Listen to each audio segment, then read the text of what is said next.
afternoon, everyone. On behalf of the ISO, I'd like to welcome you to today's stakeholder call to discuss congestion revenue rights modeling and settlement in the extended day-ahead market. My name is Christina Guimera, representing ISO Stakeholder Affairs. If you would like to follow along on these presentations, please click the link in the chat and then scroll down to meeting documents under the current processes header.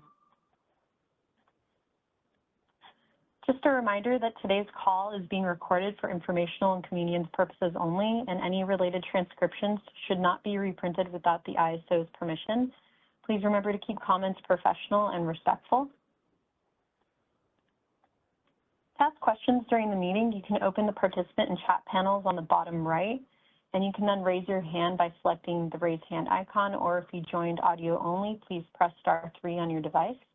And please remember to state your name and affiliation first before making a comment. And you can also send comments and questions via chat to all panelists or directly to myself. And if you run into any technical issues today, please contact Inteller Events, the host. Today's agenda includes opening comments by Milos, followed by discussions on congestion revenue rights modeling and settlement in the extended day-ahead market. And these discussions will be led by Milos, James, Guillermo, and George, and then we will wrap up with next steps.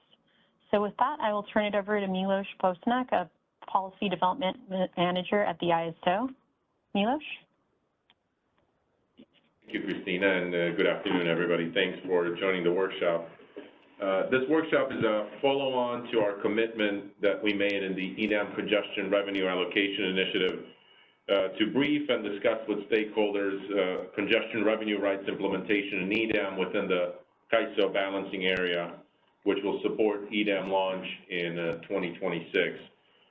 As Christina mentioned, we're going to focus the discussion today on two key areas. First, we're going to discuss CRR modeling, providing an overview of the current practice and how we account for parallel flows, but also share some potential ways of improving that modeling of parallel flow effects resulting from transactions in an adjacent EDAM balancing area. George and the team will walk us through that first presentation. And then second, we're going to discuss, in an effort to provide more background and education on the topic, we're going to discuss how CRRs are settled considering the launch of EDAM in 2026, and James Lynn, again, is going to walk us through that portion of the discussion. I do want to acknowledge that we have an ongoing initiative, which is called the CRR enhancements effort that's currently underway. And we expect that the discussions today are going to help support further participation and consideration of enhancements within that CRR enhancements initiative. Within that initiative, we're at a stage of considering and discussing problem statements, and the discussion today can help further inform that and foster dialogue and consideration of problem statements as part of that ongoing effort. So as we go through the presentation today, please feel free to ask questions. And also, if you don't get to your questions today or something comes up afterwards, by all means, please feel free to reach to us offline. With that, I'm going to turn it over to George to start us on the first topic of discussion on the CRR implementation and modeling topics. Thank you, Milos. Good afternoon, everyone. So Guillermo is out of the office, so I'll be presenting the slide deck on the CRR modeling implementation for EDAM. And we can go to the first slide, please. So there are some timing differences between the EDAM, how it's going to run the markets, when it's going to start, and then the CRR system. They don't work on the same timeline, so we have some nuances. As you know, EDAM will go live targeting May 2026 with the two Pacific Corp Balancing Authority areas, Pacific Corp West and Pacific Corp East, joining the day-ahead market. However, the CRRs, when they start settling for EDAM after that May 2026, we're already being the system. The CRRs are already released ahead of time. In fact, we start with the annual CRR process for 2026 in the next month in July. So those are going to be the CRRs for 2026. And then obviously after the annual process, we have a monthly process that runs 6 weeks or about 6 weeks before each month. So the first monthly CRR that will be incorporating the EDAM features will be the one for May 2026. Next slide, please. Thank you. So we are considering making some enhancements, looking at what we could potentially introduce to the CRR, to the existing CRR process, to support the EDAM features that are coming in when we roll out EDAM. And one of the most important elements that we want to pay attention to is how we account for parallel flows. When I say parallel flows, I mean the impact of external schedules outside of the ISO balancing authority area on the ISO transmission system in the CRR simultaneous feasibility test, the SFT. So today, the market, both the day-ahead market and the real-time market, they do account for parallel flows and loop flows from external injections outside of the market footprint. Both the day-ahead models injections and withdrawals in external balancing authority areas outside of the ISO, and in EIM, in non-EIM balancing authority areas. The full network model that is included in both markets essentially includes all balancing authority areas in the Western interconnection. So it's very important for the market to account for these potential loop flows when you do congestion management in the market footprint, loop flows that are caused by schedules outside of the market footprint. So we do have a mechanism today that does that. We estimate supply and demand schedules for the external balancing authority areas. So to a certain extent, we can leverage the same idea and bring it into the CRR system. Because currently, the CRR process does not employ such a method. Although it has the same full network model that the market has, so all balancing authority areas are represented, there is no injections or withdrawals when you do the CRR simultaneous feasibility test. So that part of the network, you can say it's empty. So it's there just to provide the electrical connectivity for the ISO transmission system. But there is an accounting for the parallel flows in the current CRR process, which is accomplished by reserving transmission capacity or reducing the capability of the transmission system in the ISO balancing authority area by a certain percentage, which aims to represent the transmission capacity that is consumed in the ISO transmission grid by all these external schedules. So that's the current approach. Let's go to the next slide, please. And I will stop at the end for questions. So that's one of the challenges that we want to examine, how we can improve the existing CRR system to make it more accurate than what it is today. That's the accounting for parallel flows. We have 3 possible mechanisms for that. We'll talk about them next in the next slide. Another one, which is also very important, is the modeling of imports and exports that are used as CRR system sources and sinks. Today, these imports and exports are modeled as a location being the intertie location. Now, this is changing with EDAM.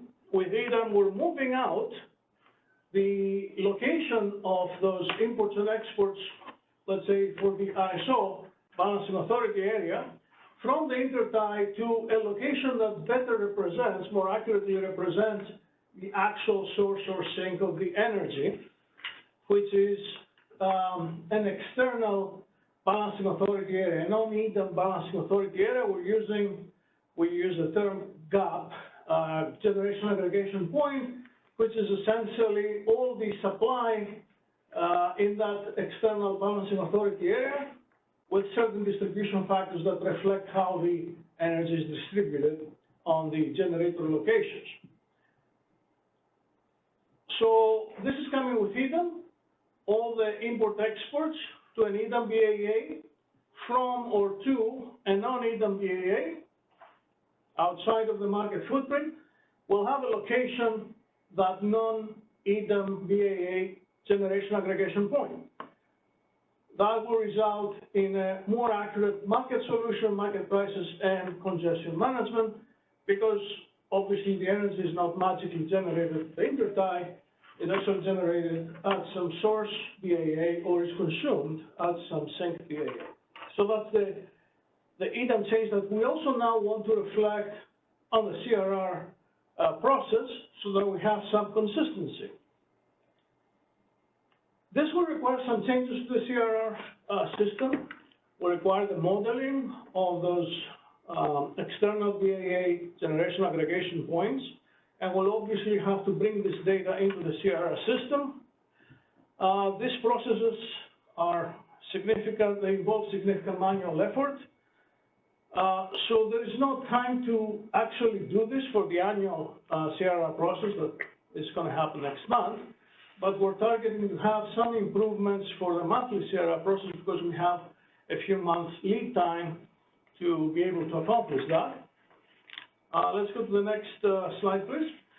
All right, Josh.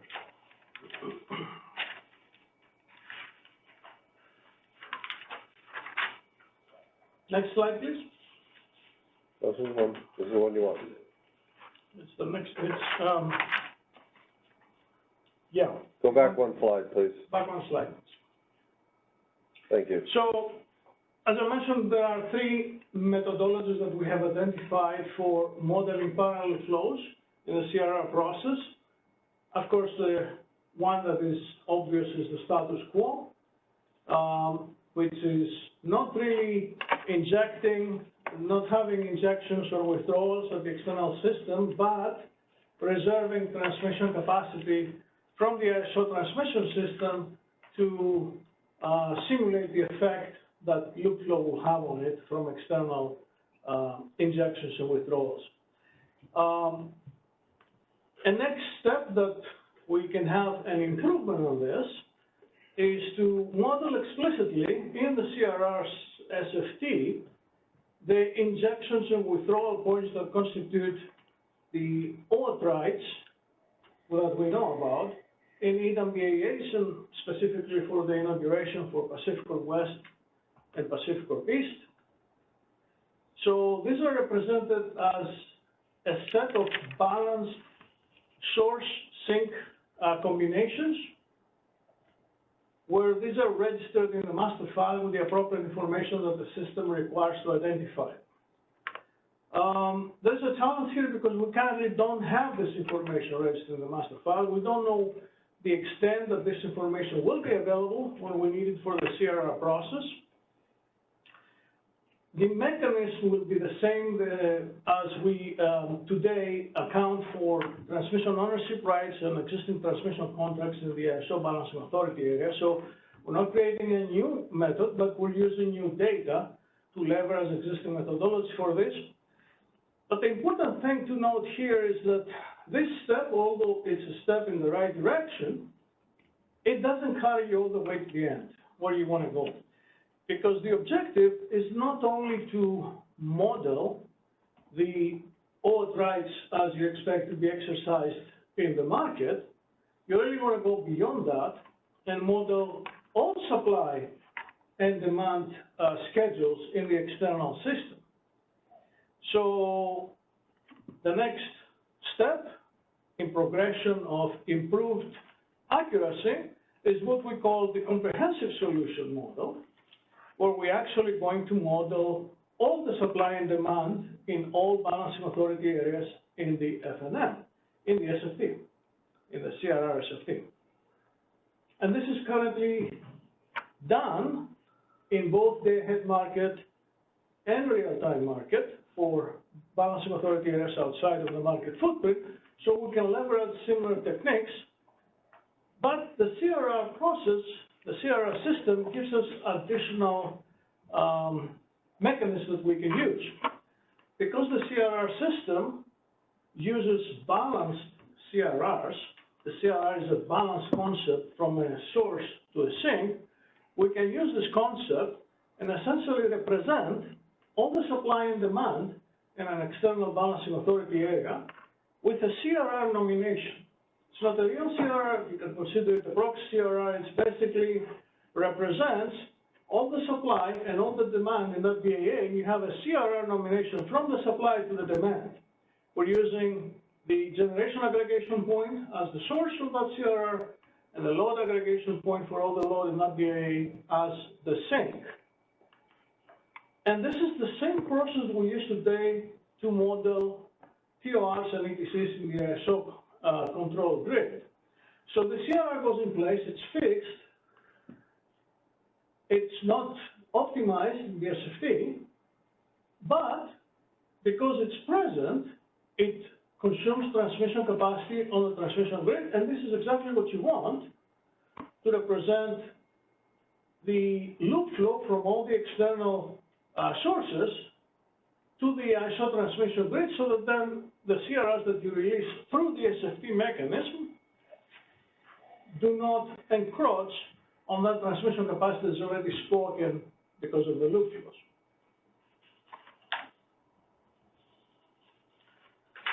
So although we're leveraging existing methodologies for this solution, there's a lot of data involved.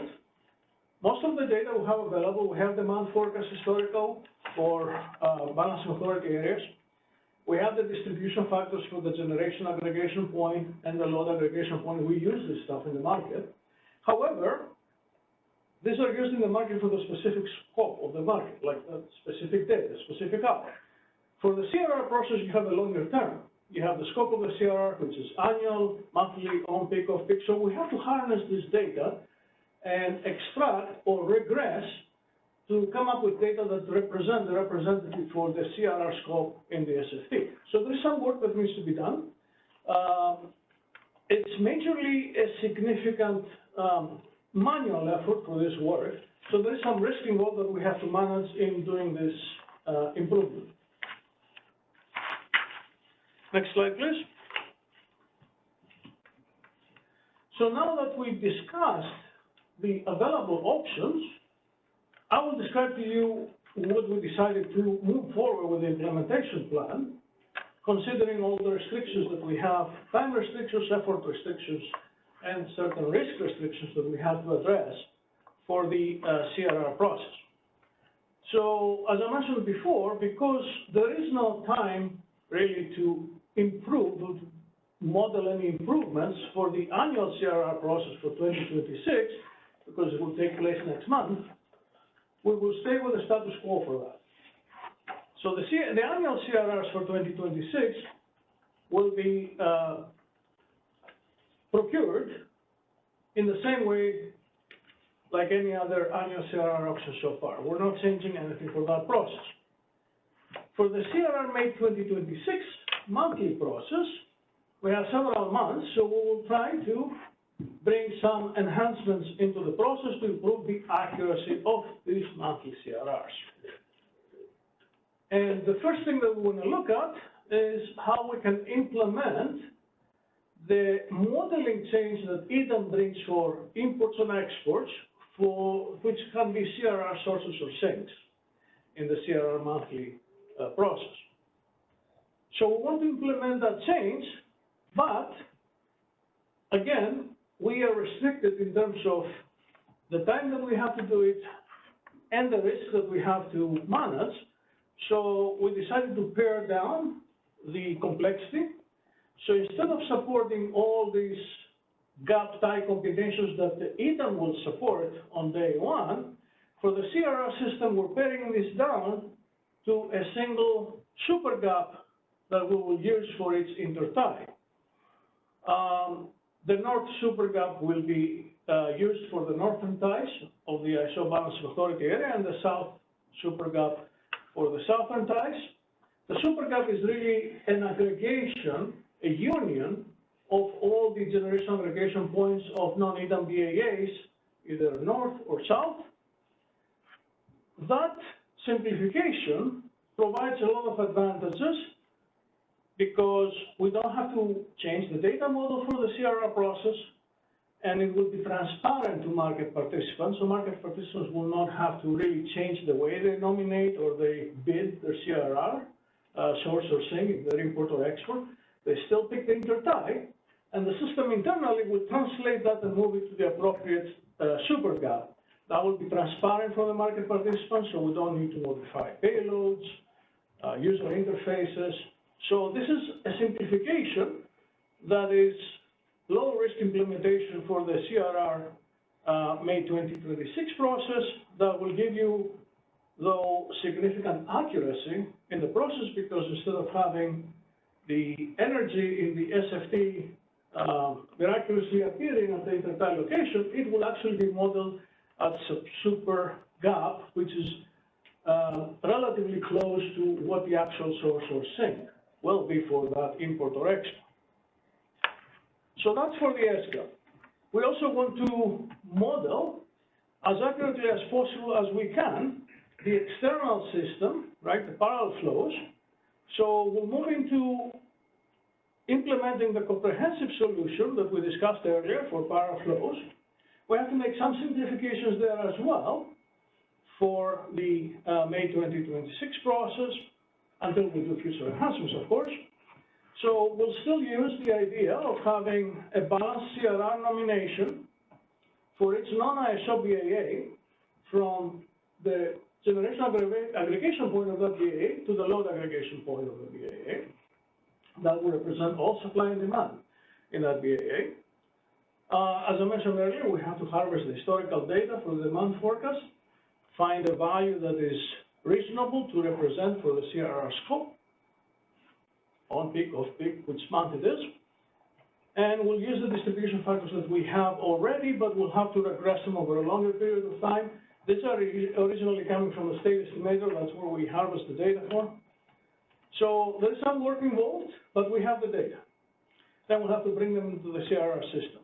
One thing that we cannot do yet for the May 2026 monthly process and thereafter, until we make some serious enhancements to the system, is we cannot really enforce transmission constraints outside of the ISO balancing authority area, like in the Pacific Northwest and Pacific Northeast balancing authority areas. And the reason is that we don't have controls to actually do effective congestion management, because the supply and demand that we will model in the SFT for Pacific Northwest and Pacific Northeast and all the BAs outside the balancing authority area of the ISO, as we mentioned earlier, it's a fixed CRR nomination. There's no ability to move that. It's not optimized. If you don't have the ability to change the schedules, because it's fixed, the distribution is fixed, the megawatts are fixed, then you really don't have the ability to effectively do congestion management in these areas and try to enforce transmission constraints. So we decided to not enforce, to ignore these transmission constraints outside the ISO balancing authority area for the time being. Now, I don't want to leave you hanging there, so let's go to the next slide.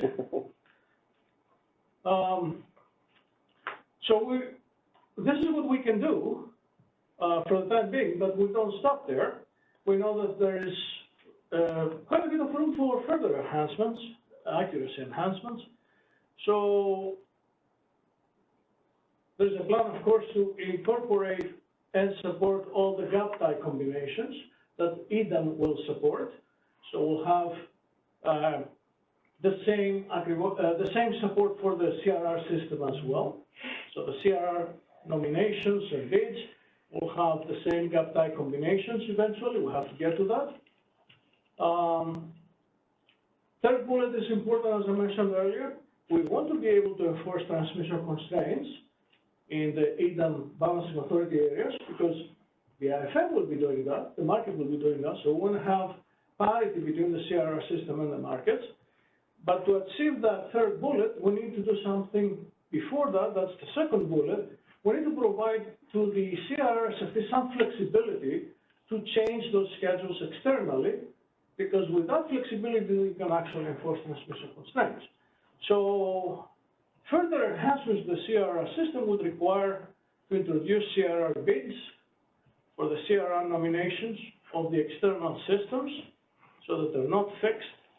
This may require to introduce a power balance constraint if we split into multiple CRRs so that each generator location can have its own bid. And the bid is relative here. You can have subschedule for the demand, and even a $0 bid for a supply externally is sufficient, gives you sufficient flexibility to move the schedules around and optimize them in a way to not have transmission constraint violations in the external system. So then you can confidently enforce transmission constraints in EWAAs with this methodology. These are modeling changes and enhancements.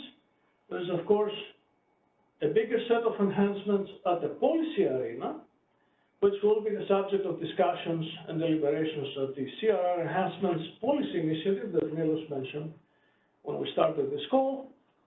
One of them is the potential support, future support, for financial entitlements in EWAAs.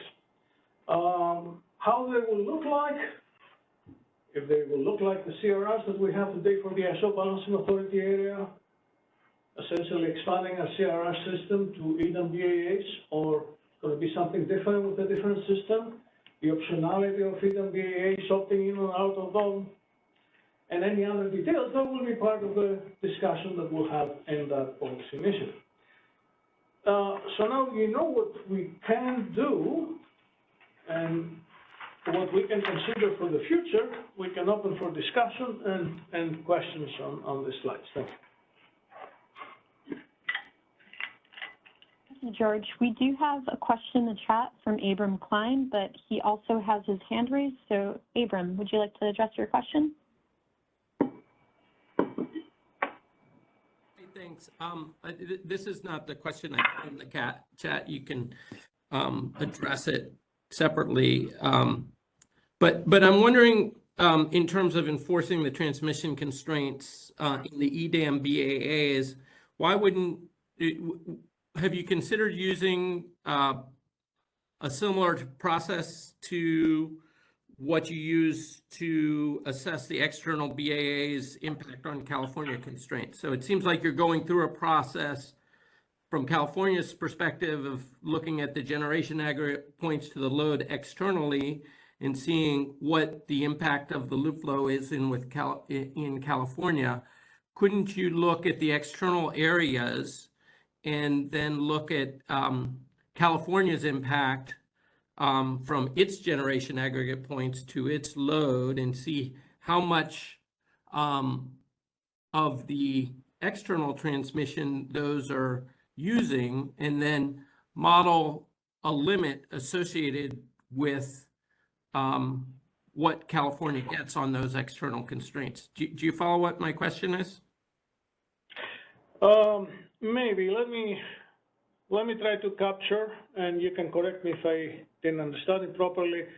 I thought you were discussing some system where you allocate quotas on external transmission systems for how much the CRR process will consider as constraint for the CRRs, so that you don't release more CRRs that could have potentially exceeding quotas of transmission capacity in external systems?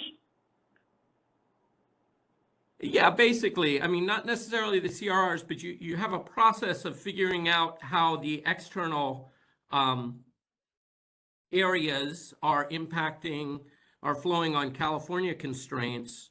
Couldn't you look from the external party's perspective and see, you know, the California super gap to load combinations that flow on external constraints, whether they're CRR or just associated with that market, in order to come up with an amount to model when you actually do that? And I guess I'll just raise my secondary question, which is that I put in the chat, which is whether California has talked to, you know, PJM MISO or SPP to understand how they model external transmission constraints in their own CRR processes.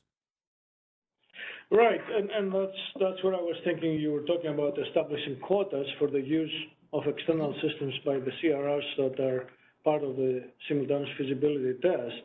So yes, we can model the effect of CRRs on external systems. The question is to what extent you will limit CRRs so that you don't violate transmission constraints or quotas you set for the external system. So this is difficult to do at this point, having inflexible, fixed CRRs for the external systems that the simultaneous feasibility test cannot move, which means that the only mechanism for achieving these quotas or making sure you are not violating these constraints is by limiting your CRRs that you release for the ISO balancing authority area. So this may be an unnecessary restriction on the CRRs, considering the fact that when you solve the market in EDAM, you will have all the available controls in the external systems in EDAM BAAs to actually perform congestion management and manage these constraints, something that you won't be able to do in CRR system until we have some mechanisms to have CRR bids for these external systems. So we believe at this point that if we take on this task, we may unnecessarily cripple the CRRs that we will be otherwise releasing in the CRR process, not recognizing the useful fact in EDAM that you have the ability to move schedules in Pacific Northwest and Pacific Northwest to achieve congestion management. So that's why we decided not to do this at this time and have it as a future enhancement that introducing CRR bids for these external systems will give us the ability to actually enforce those transmission constraints or quotas, whatever way we may want to go. Does that make sense? Yeah, I think you may end up with the problem of, what you described in your paper of asymmetrical treatment between California CRRs and the external CRRs when you essentially haven't enforced any firm flow entitlement rights on the external system. And then in your model, you're not allocating to California entities any rights to flow on the external entities, even as you're allocating to the external entities the right to flow on California system. Yeah, on that last one, obviously the SFT will ignore transmission constraints outside of the ISO balancing authority area, but when we discuss in the second presentation the settlement of the CRRs as is proposed for EDAM implementation, you will see there that those rights, those CRRs on external constraints, they're still going to get their full nominal value. So if you can hold on your thought when we discuss that, I think it will become apparent that the objective of the CRR settlement is to hold a full notional value for the CRR for both internal ISO constraints and external EDAM BAA constraints. Even though in the SFT we ignore those external constraints because of the reasons that I mentioned earlier. So there is an asymmetry, and we have it identified, and the MSC has identified it. So we recognize that this transitional period is not perfect. We're trying to do what is humanly possible at this point to include as much accuracy as we can in the process, preserving the ability to have future enhancements when we get through the first day of EDAM. Okay, thank you. You're welcome. Thank you. Next in the queue, we have a hand raised by Callie Wells. Hey George, it's Callie Wells of WPTF. Can you hear me okay? Yes, Kelly, I can hear you. Okay, great. I have a question about obviously that first year in 2026, there's going to be kind of a disconnect between the annual process and then May as being the first monthly process with these changes implemented in the CRR model. Have you guys, so when you do the annual, theoretically, since you're not incorporating the parallel flow impacts, you're going to be releasing more CRRs than you otherwise would. And then come No. that No, Kelly, you will apply the status quo, which means that you're only releasing a percentage of the available transmission capacity for CRRs in the annual auction. yes. And if I'm not mistaken, is that 65%? It's something like that. So essentially, this is what we've been doing all along so far. And the idea is that within that percentage, you cover the fact that the remaining transmission capacity that is not available to CRRs is really consumed by those loop flows and the external schedule impact. So it's not that we're going to be releasing CRRs for the entire transmission capability of the system. We will still be reserving transmission capacity in an approximate manner, though, mind you, for the external loop flows.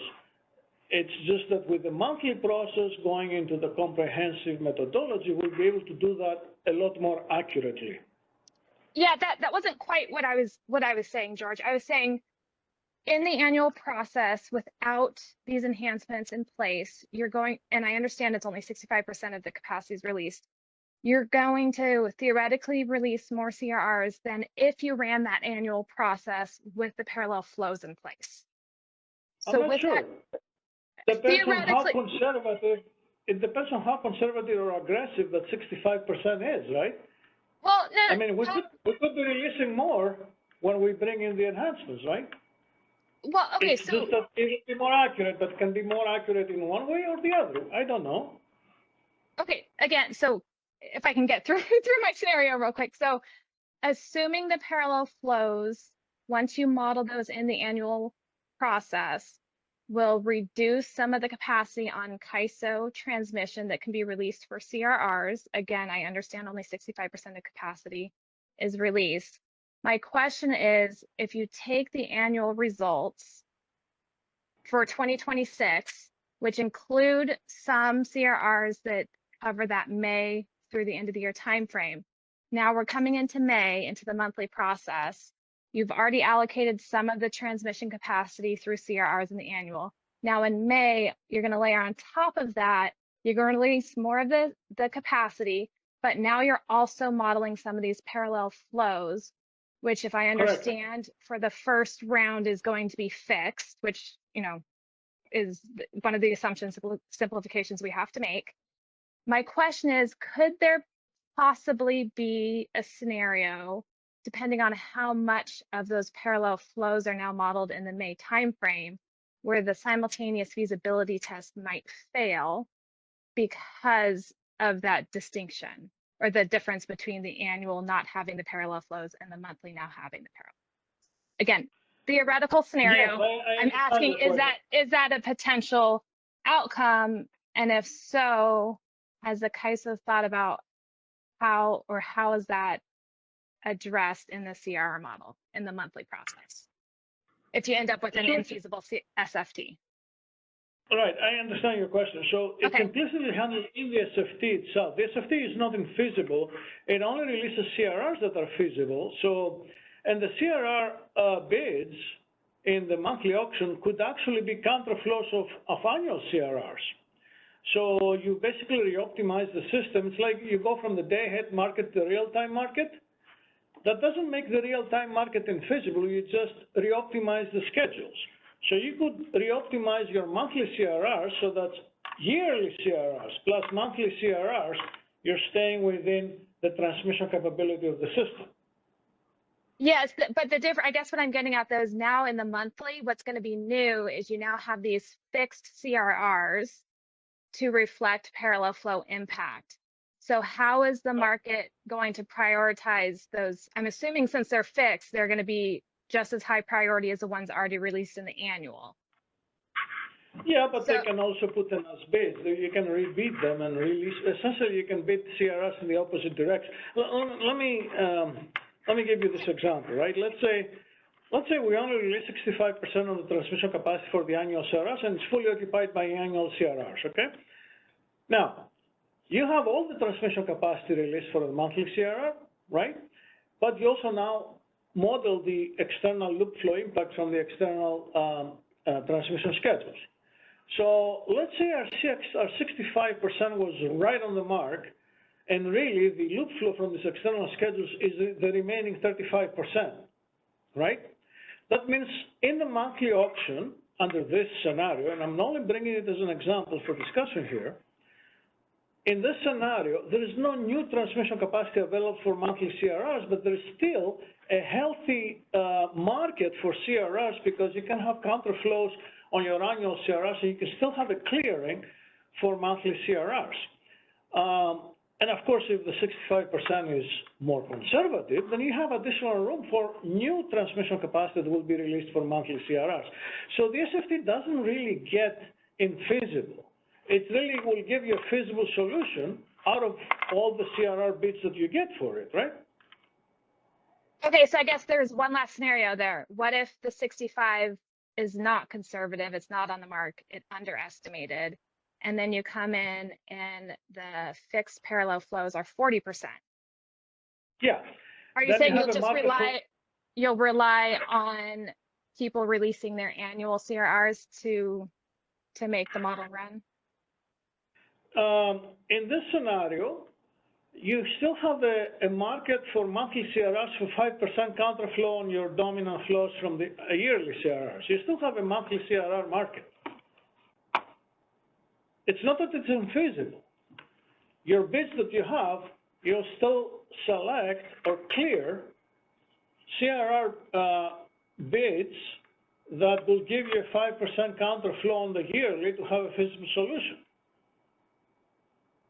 In this scenario, right? That makes sense. So, I was curious. I just wanted to run through that scenario to figure out if it's because of this misalignment, how is the market going to handle this situation? So that last response, I think, answered my question. Thanks. You're welcome. Thank you, Kelly. Thank you. Next in the queue, we have a hand raised by Todd Ryan. Go ahead, Todd. Thank you, everyone. Thanks, George. I really appreciate how nimble Kaiser's been on this. I had one question on the previous slide. If you could go back just one sec.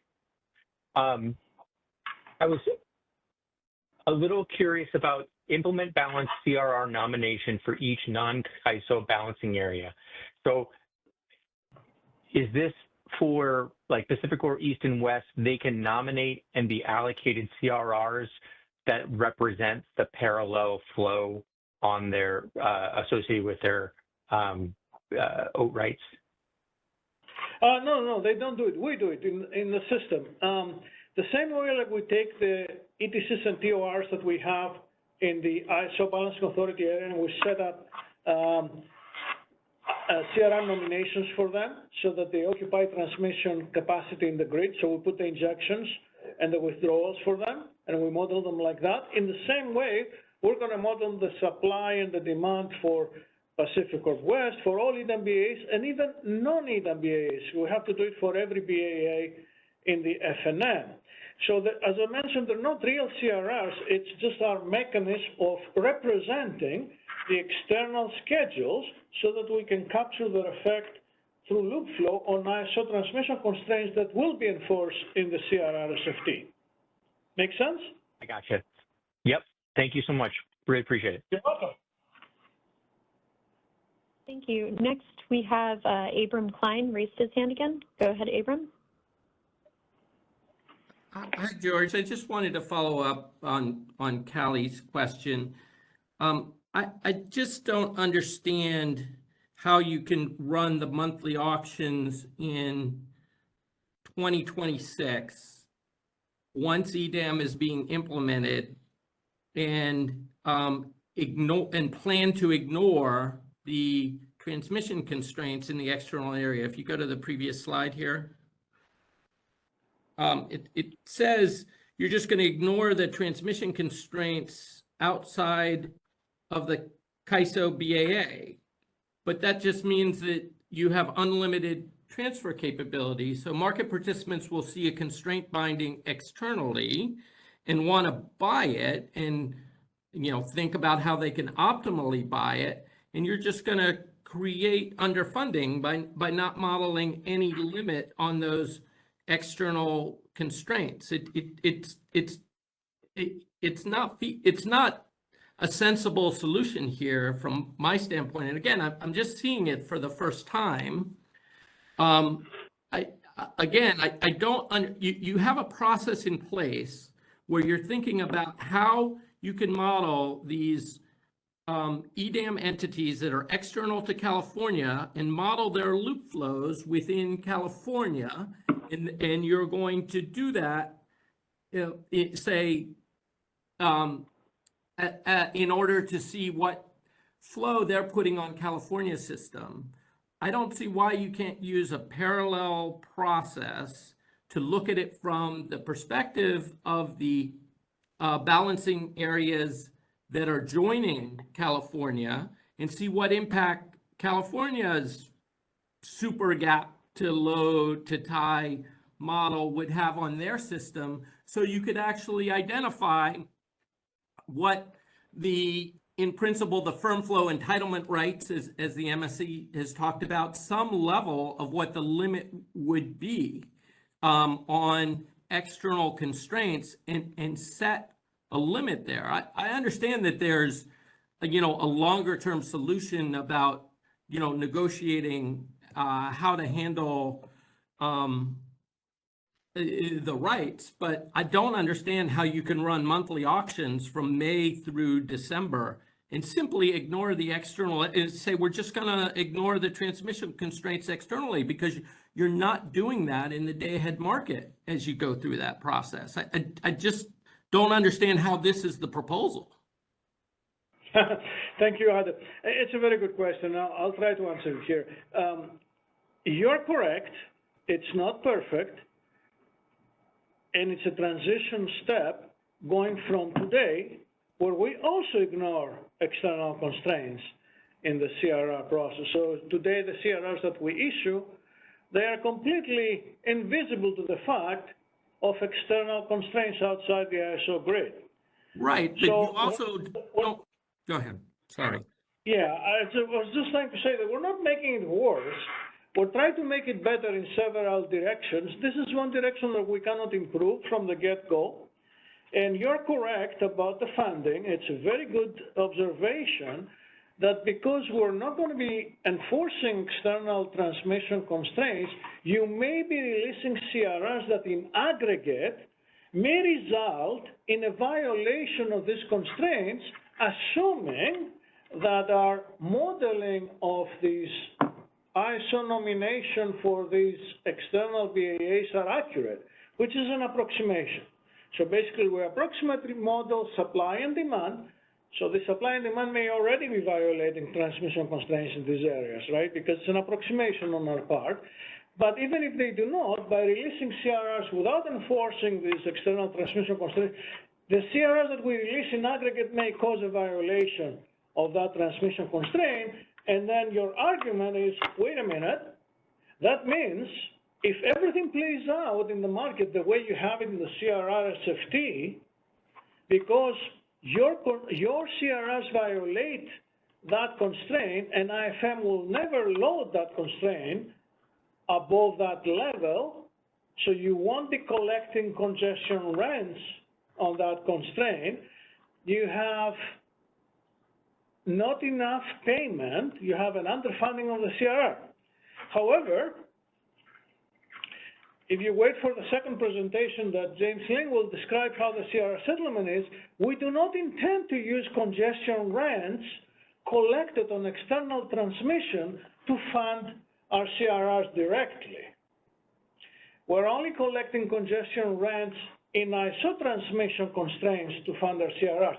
So if you put those two together, and the fact that our ability is limited or none at all to be able to effectively enforce those external constraints, you'll see that this transition period actually is the only thing that makes sense for these external constraints. Because even if we try to enforce them, let's say we have a mechanism to enforce them, it's futile because whatever underfunding you're considering, it's not even in place. We're not even using any congestion rents collected on those constraints to fund the CRRs anyway. However, that's one side of the coin.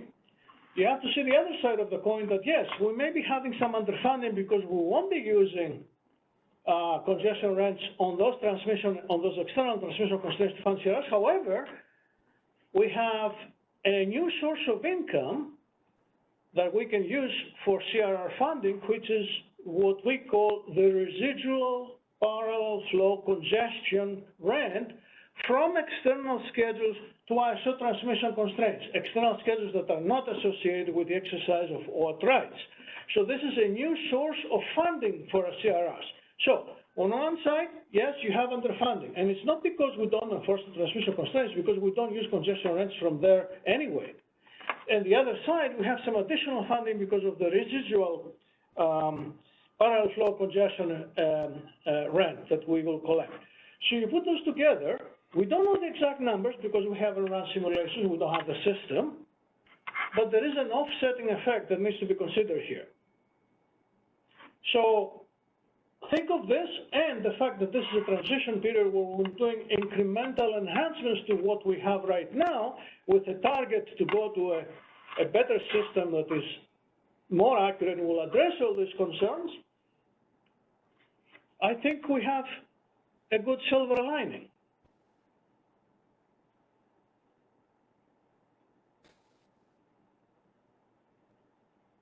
I don't have any other comments.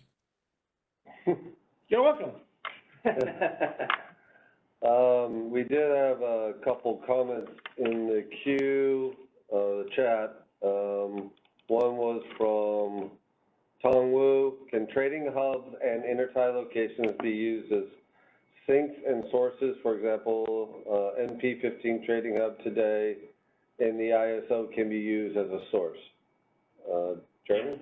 So in the modeling of our CRR allocation markets, both the trading hub and scheduling point can be either source or sink.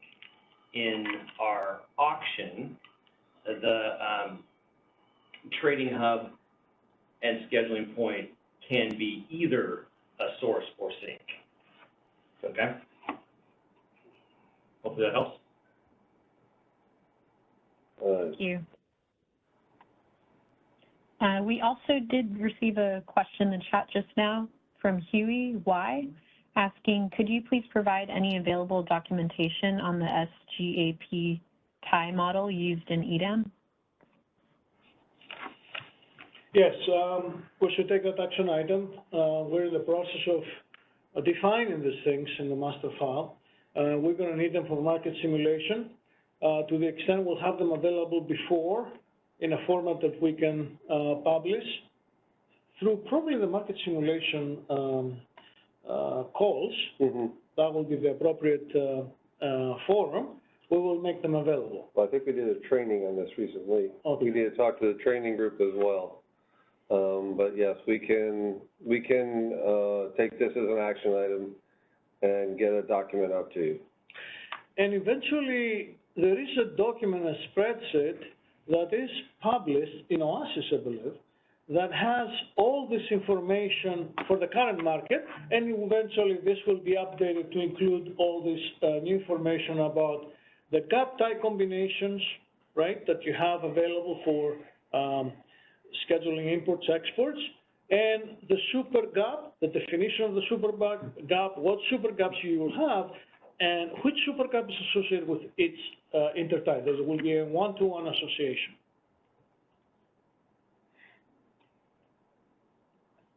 Thank Okay. you. Callie, I don't know if Callie has any more questions or if it's a carryover from before. Oh, I was able to unmute myself. New question, if I have a second.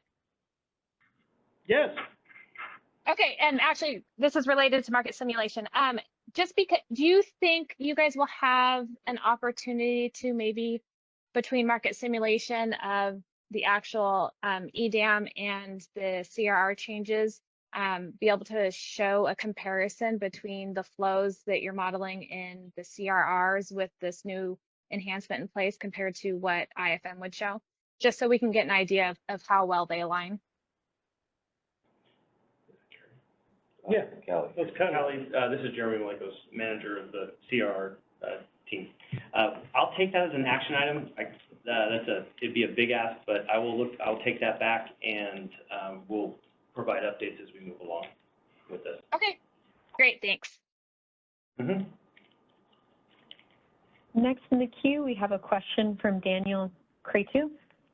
Oh, looks like Daniel lowered his hand. So no further hands in the queue. Oh, his hand just went back up. Go ahead, Daniel. Yes, this is Daniel Kutz with California Department of Water Resources.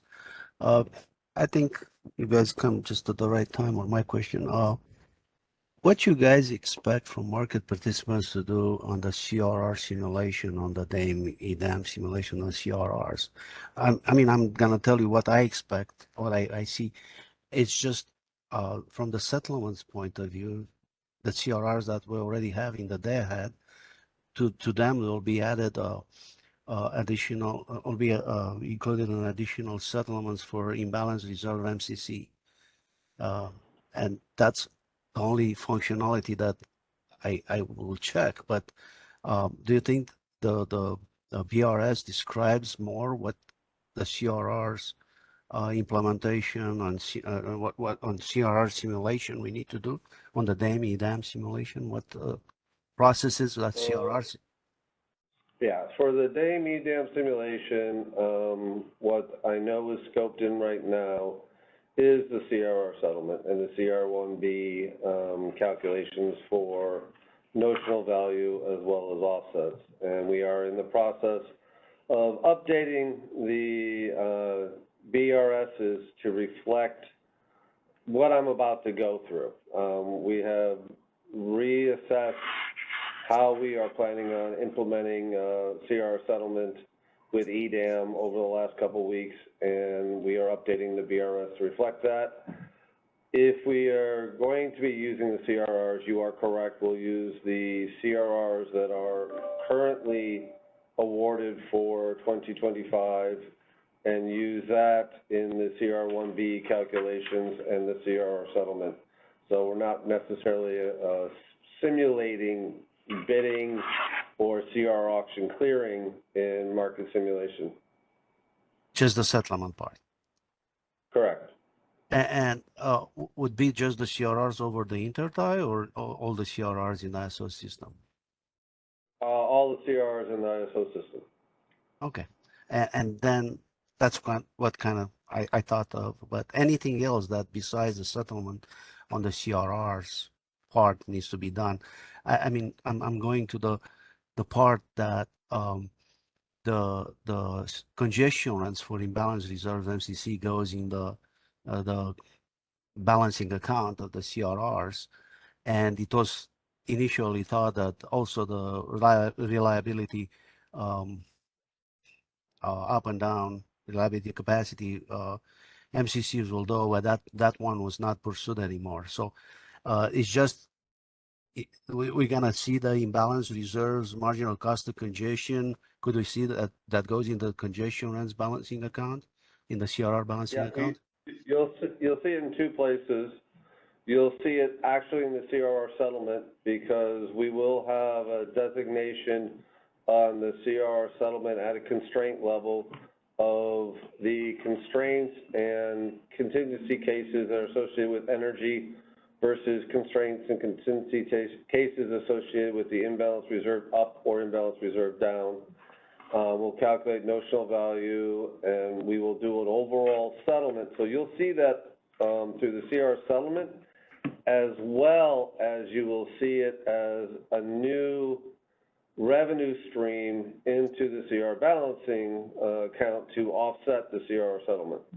Sounds good. Anything else besides that we need to follow on the CRRs? I don't think so, but you guys probably know better than that. Yeah, the reason why we didn't include reliability capacity and would only focus on imbalance reserve is because imbalance reserve is being co-optimized with energy, and then you can have congestion cost that which today would have been reflective in energy is now going to be reflective in the imbalance reserve. So with that co-optimization, that's why we're including it in the CRR settlement. The second element is the collection of the congestion revenue. Reliability capacity, we will pay out reliability capacity and we allocate all of it out. So I'm not actually collecting any congestion revenue. Whereas the imbalance reserve, since our allocation is based upon imbalance reserve requirements, we will actually be collecting congestion revenue, and that is actually additional funds that will go into the CR balancing account. And that's the way the tariff is filed right now with the FERC. Yeah. Correct. Okay. Thank you very much. So you did a little bit of my pre-work here. So I think we can start in on my section next. So if we can move the slides to mine. All right, the CRR settlement in extended day-ahead market. My name's James Lynn. Most of you guys know me. I'm the principal for market settlement design. I'm going to talk about how we are proposing to, or we're intending to implement CRR 1B and CRR settlement with the activation of EDEM on May 1st, 2026. Prior to that, there is no changes on the CRR settlement. This will be explicitly activation with DAME and EDEM. So we move to the next slide. Now, those of you who have been in the CRR Enhancements Initiative have seen this, basically all this information already. I just brought it over to tie the two ideas together. CRRs, what are they? They're financial instruments. They're intended to hedge against congestion risk from a day-ahead market, and this is against marginal cost of congestion risk arising from price differences between source and sink location on the transmission. Day-ahead congestion rent, in essence, the IFM and collection of congestion, is what is being used to fund CRR rights or CRR payouts. And if you look at the, just as a little graphical, if you look at the state of California, you can see that the closer a CRR source or sink is to the constraint, the higher the effectiveness is going to be on that constraint. And so this will play out a little bit when we start talking about EDEM constraints theoretically. So we move to the next slide. All right, so what is CRR settlement? So CRR settlement with EDEM, we are still going to have an initial daily settlement, and we are going to have with a monthly resettlement of our CRRs. That's not changing. It's the initial settlement is going to be on a daily amount, and it's going to be a daily sum of all the daily constraints that was calculated for that particular day. It is going to be the sum of the CR daily notional value at the constraint level, less any CR clawback revenue, CR circular schedule revenue, and a net CR deficit amount. The CR deficit amount, as we go across the day, we will see that in some hours we'll have surpluses and some hours we'll have deficits. We will net those surpluses and deficits together at the constraint level and case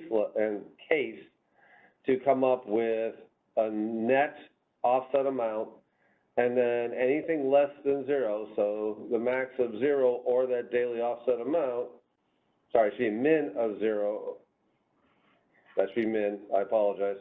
Min of zero or that daily offset amount will determine what the offset amount is.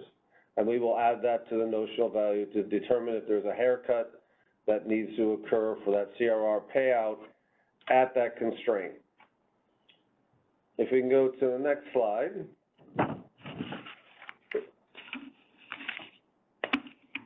So here I just do a quick description of what CRR notional value, what IFM constraint, and what CRR offset is.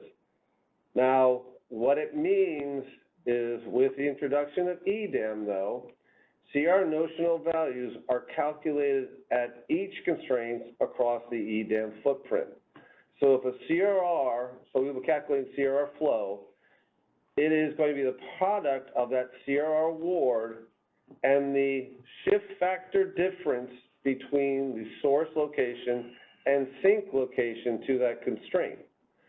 So this means that we are going to apply the CRR notional value, the CRR flow, to both ISO constraints and EDAM constraints.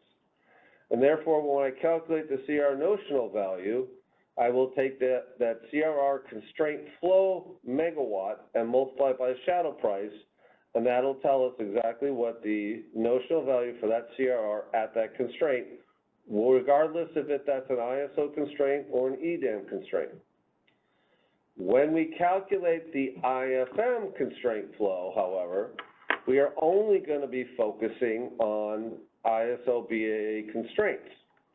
So, and what that means is we will be looking at all IFM schedules across the EDAM footprint with an effectiveness on ISO constraints. And when we derive the IFM flow, it's a product of that net IFM nodal schedules times the shift factor. Now, I'm not going to take into consideration, I'm going to exclude any balanced and valid ETC, TOR, or OAT, long-term, monthly, and OAT rights that have the specific financial hedge associated with it. This way we can determine within the ISO constraints what is the actual IFM revenue that is going to be used to fund the CR notional value at that constraint. And how we will do that then is we will calculate the offset. And I described earlier what the offset was.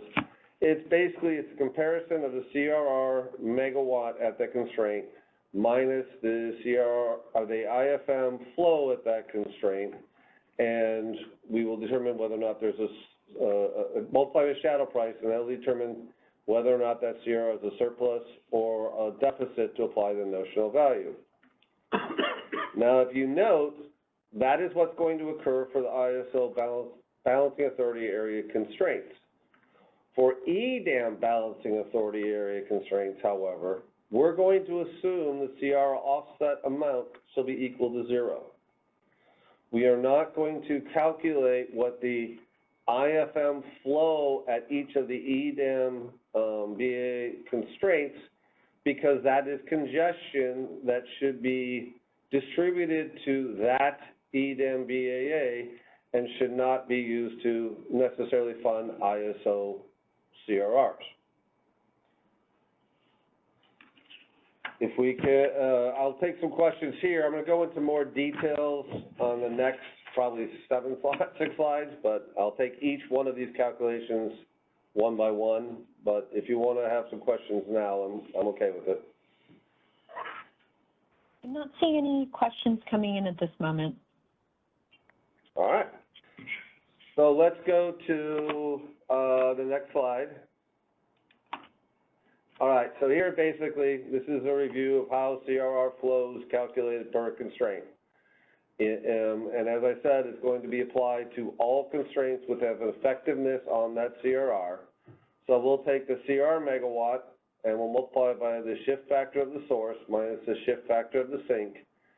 All those attributes basically mean is one is the CRR award holder, one is the constraint, one is the contingency case, and basically the time horizon. And so we're going to be doing this for every hour, and then when we get to, once we've calculated the CR flow for that constraint, we'll then multiply it by the shadow price, and that becomes the notional value for that CRR holder at that constraint location. And in this particular case, I have 3 CRRs with shift factors to this constraint. CR1 has 25% of the CRR flow, CR2 has 35%, CR3 has 40%. And the notional value is these 3 CRRs times the shadow price. That tells me what my overall what I expect or hope to pay out at that constraint level. We go to the next slide. I do IFM flow. And as I said, IFM flow is going to be calculated for ISO constraints only. And this is going to be based on all IFM schedules. I don't break this, break this down into energy versus imbalance reserve, but all energy and imbalance reserves calculations are going to follow the same process. So for IFM flow, I'm going to take the IFM megawatts and multiply by shift factor to determine what the IFM flow is on that ISO constraint. And then we'll multiply it by the shadow price to determine what the revenue at the, that we've collected at that constraint is. Now, if you notice by the graphic picture is we have EDAM and ISO revenues. That means I have IFM schedules, in this case, let's say it's energy schedules within an EDAM balancing authority area where it has a shift factor to the constraint that is binding. That means that schedule will now have an impact on the IFM revenues that are going to be collected to pay out the CR holders. That is going to be added to the ISO schedules that are going to have an impact on that constraint. The only exceptions are, as I stated earlier, ETCs, TORs, and long-term and monthly firm OAT rights in the EDAM BAA that has a hedge provision. I think the next slide, I start showing basically from an offset perspective, if we have surpluses or if we have shortfalls. If I have a surplus, and this is for the ISO balancing authority area, if my IFM revenue collected is less than my notional value, we are going to have a deficit or a shortfall. That shortfall is then pro-ratably distributed based upon that CRR's percentage of CR flow on that constraint. Now, this happens in CR1B today, so it's not changing. Same thing is going to occur if we have a CR surplus. In this case, that surplus is going to be distributed to each of the CRRs in percentage of their CR flow as well. Now, this is in the ISO. When we go to the EDAM BAA, if you go to the next slide, or EDAM BAA constraints, we're just assuming, we're making the assumption that there is enough basically IFM revenue to cover that constraint, even though so we're going to pay out on the full notional value of that constraint associated with the CRR.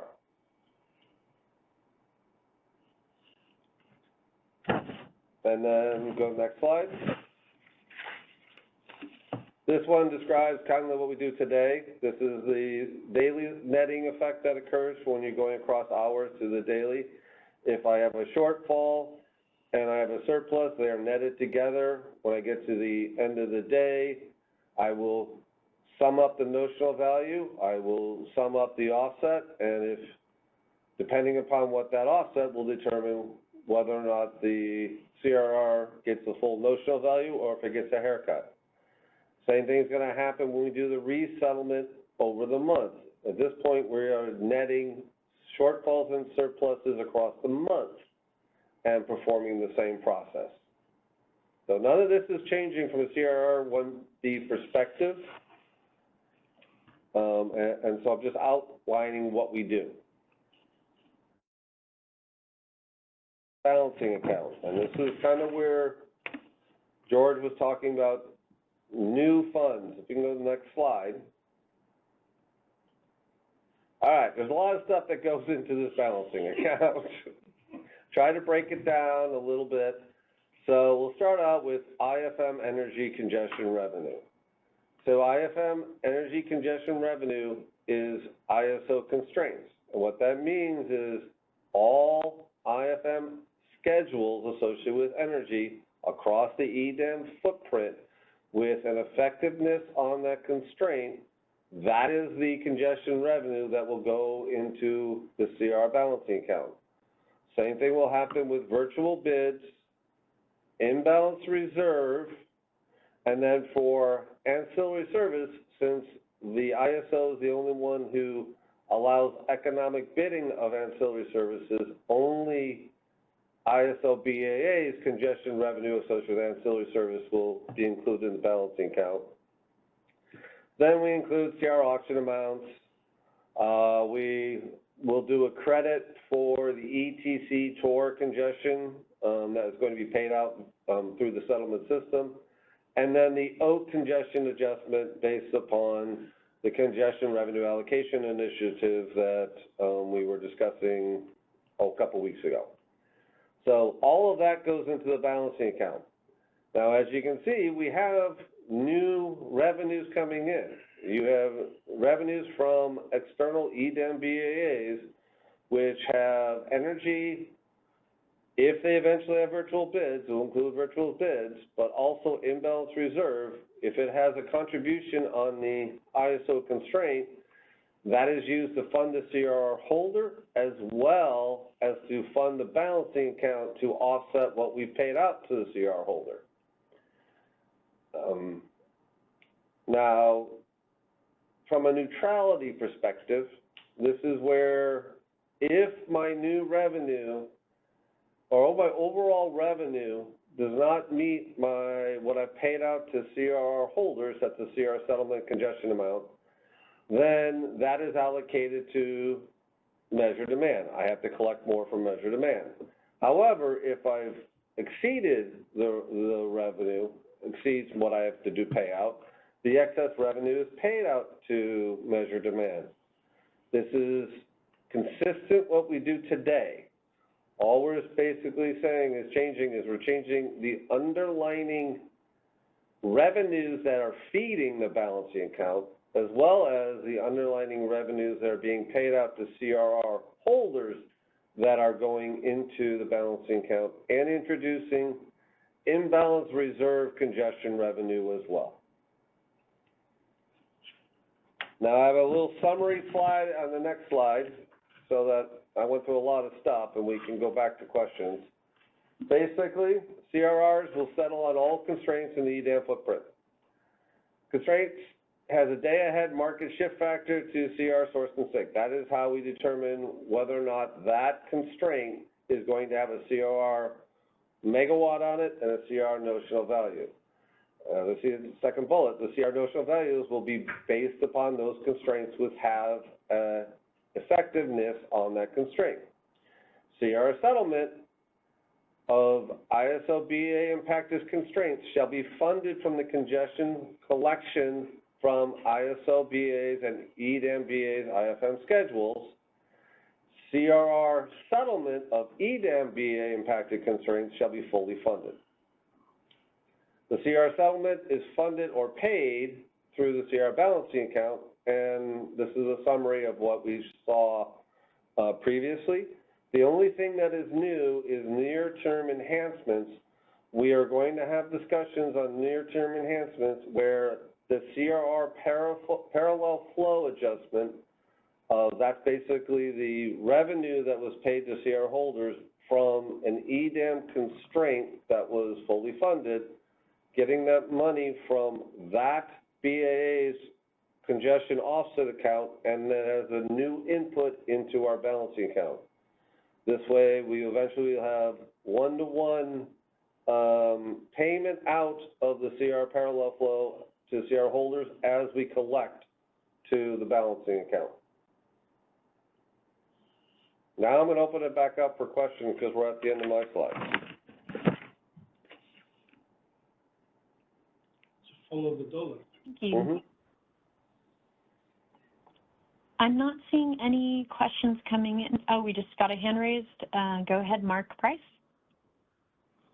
Yeah, this is Mark Price from DC Energy. Can you hear me all right? Hi, Yes. Mark, I can hear you. My question is around bullet point number 4 for impacted constraints in EMBAs that are not in CAISO, that the CRs will be fully funded I was just wondering where does the revenue come for that? Because my understanding of the congestion revenue allocation is that the revenue collected in California for those constraints is going to be sent back to the BAA where the constraint is binding. So how do we make that fully funded for CRRs? So let's break it down into a couple things. Why we are doing a full funding on it, and then I'll tell you on the follow the dollars description on this. So in CR1B, we say that the hourly funded amount comes from all constraints based on IFM flow. If I calculate IFM flow on an EDEM BAA's constraints, it'll look at all of their schedules, which will have a higher effectiveness on that constraint, as well as ISO's schedules on that constraint and the CRR flow on that constraint.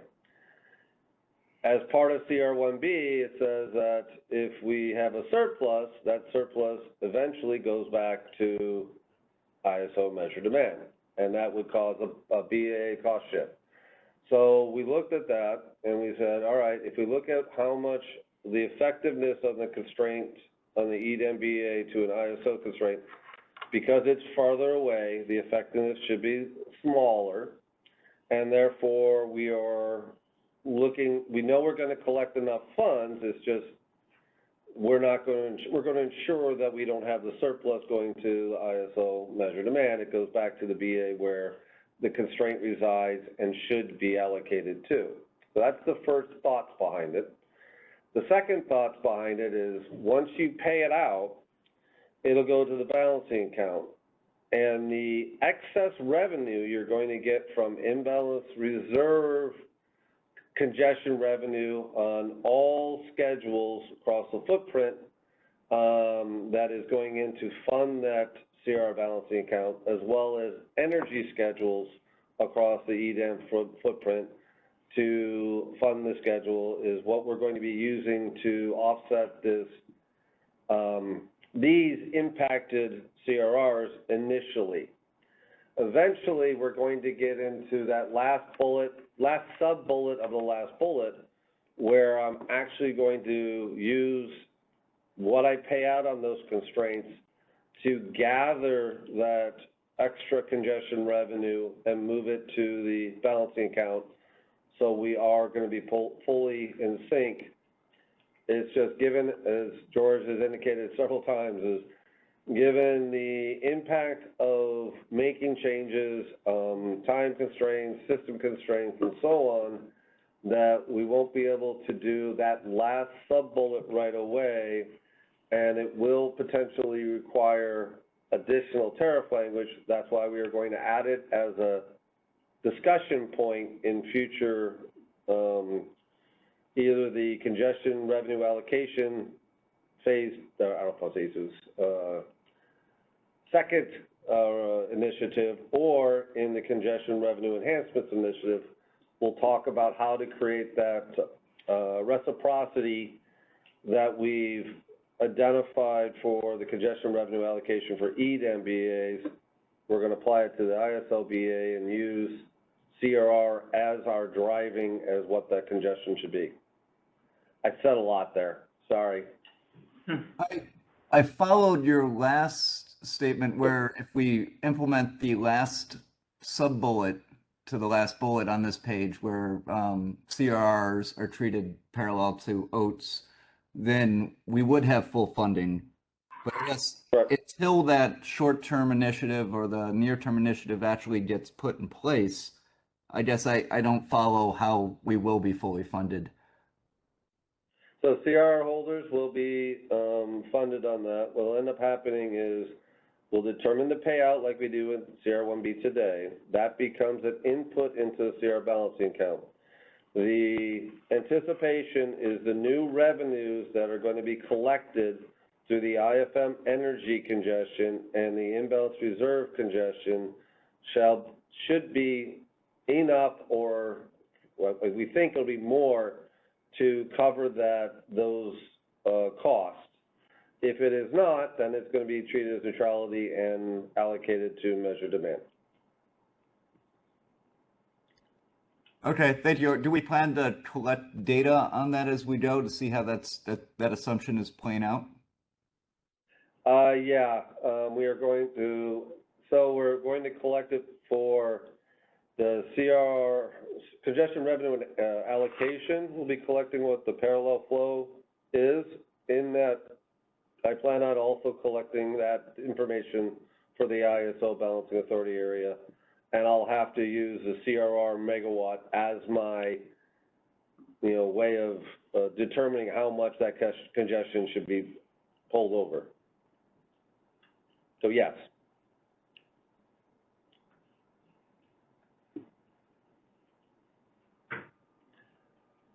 Thank you. Thank you, Mark. Next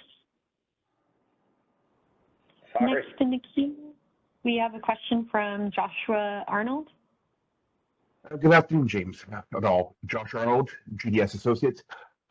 Quick question on this, James. I want to make sure I understand. What you're saying here is that by hour, obviously, you're going to go through, you're going to establish shortfalls and excess revenue for each constraint, tie it back to the CRRs through the shift factors for those CRRs back to the constraint, just as we do now. But it looks like then at the end of it all, it goes into all these shortfalls, all the excess revenues go into this balancing account, so that one constraint that is consistently underfunded, maybe the line is on a long-term outage, and it just, you've oversold CRRs on it. Those CRRs will be made whole from the excess revenues from other other constraints that were in excess of the CRR requirements. Is that correct? That is not correct. So Okay. CR1B does not allow for excess revenue of another constraint to be used to fund a deficit of that constraint. Okay. CR1B does a constraint, so I'm not changing CR1B itself. Okay. All we're saying is we're extending CR1B, particularly when it comes to CR flows, to include EDAM constraints, because as a CR holder, that is your hedge or your risk, congestion risk you're trying to hedge against. In IFM, it's going to be from the source and sink nodal marginal cost congestion difference. And so we are just basically extending it to include EDAM constraints. Okay, great. I was confused by that. I'm glad to hear the clarification. And then the other question I had is, in the activation of this balancing account, I'm assuming there's going to be an order of operations where things like the ETC TOR credits will be paid out first, and then I don't know where the congestion adjustments come out for, for that stuff. Is there going to be, are you going to be able to put out like a list of what order things happen in if there is a shortfall? So what will happen is let's break it down into two things. When it comes to ISO constraints where you're looking at IFM flow, you have to back out both of the ETC TOR and OAT self-schedules that have a hedge, because you are not going to collect that congestion revenue to pay CR holders. When it comes to the CR balancing account, we will do a similar thing. And that's why when I do for the ETC TORs, the market operator system, my settlement system, will do that full backing out and paying out to the scheduling coordinators of the ETC TORs, and we will adjust the balancing accounts accordingly. With the OAT, we will calculate it, and we will give it to the EDAM entity for them to sub-allocate per their OAT, but that means I have to adjust all of the offsets, including the CR balancing account, for that IFM energy congestion, because that is the only congestion that can be used to self-schedule against using your OAT rights. So we will pull that out before I even put it into the balancing account, or I'll put it in the balancing account and then pull it out. We haven't determined which is the best method yet. Okay, thanks for the clarification. That helps. Mm-hmm. Thank you. Next in the queue, we have Abram Klein. Hi, James. It's Abram from Appian Way. I just want to summarize, I guess, my understanding, and you can correct me if I'm wrong. What George said earlier was that the external to California EDAM constraints would not be modeled in the CRR auction. So people, CRRs that are flowing on those constraints are not going to be limited in any way by those particular constraints. But you are going to fully fund the CRRs that are flowing on those constraints, but pay for those from the balancing account, which hopefully has some new money, but if not, it's going to be paid for by load. Is that a reasonable summary of ISO's position? That's a reasonable summary of the ISO position for this interim period. Okay.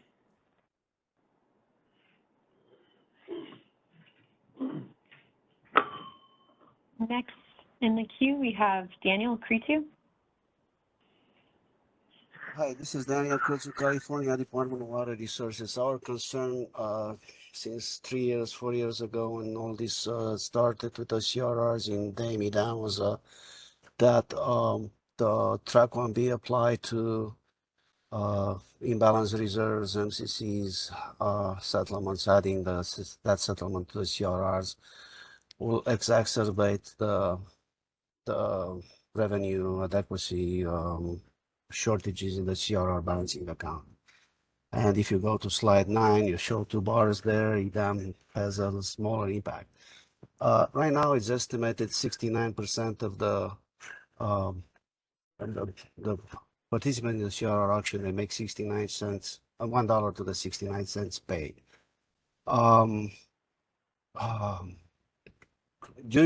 As part of these simulations, you guys have a target or goal to assess how much these revenues will increase for CRR or decrease for CRR auction, these parameters showing, how much the auctioneers make. Is it part of the EDAM simulations based on this EDAM stakeholder process that we're running right now? We have not established any targets or criteria for evaluation at this point. I mean, we can look at it, but at this time, we don't have anything established to do a comparison against. We will be looking at it and monitoring it, and then, see if there's additional enhancements we have to rush forward with. And but at this time, we don't. And you guys will inform the stakeholder about the levels? Yeah, so what's going to happen is, and I want the stakeholders to be aware of some of this, is in order to get the congestion revenue allocation portion in the system, both from a market and settlement perspective, we're probably going to be closer to the end of market simulation. I still have to scope all of that configuration into my system.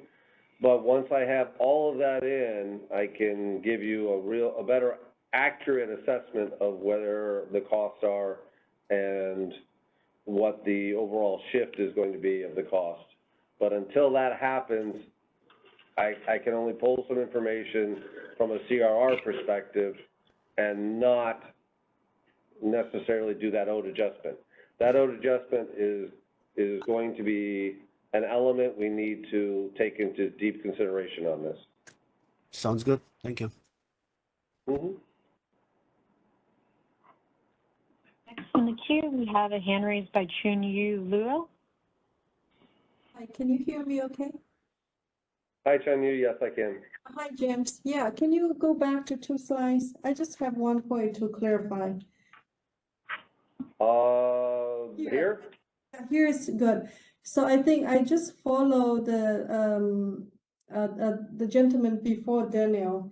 The points, one, the balance account does not have sufficient fund to provide the EDAM, fund the EDAM constraints. And you say so of course the money that the insufficient, it had to allocate to the low. I just want to clarify, it's only California ISO's low or everyone's low? Eden low? So CR balancing account is allocated to ISO load only, measure demand. Oh, no. So one of the things is we have to make, we have to take in consideration is imbalance reserve. As we do an expanded footprint, we are going to have additional revenue coming from that, as well as any energy schedules that were not self-scheduled. They were basically economically bid in that has impacts on the ISO constraint. That is going to go into, one, fund the CR holders, and two, if they're associated with constraint where there is no CR holder on it, it goes straight to the balancing account. So we are going to have additional revenues that is going to be used to offset what we're paying CR holders. I just don't know the magnitude yet until we get everything into market simulation or even parallel. Yeah, so is this going to be increment? Maybe this is just a separate question. This is going to be increment along with the DAM and the EDAM. So that means when come to September, because our market sim is starting from September to January. So is this going to be going through the market sim so we have some idea, or you also gain some information as how much, what is the magnitude of?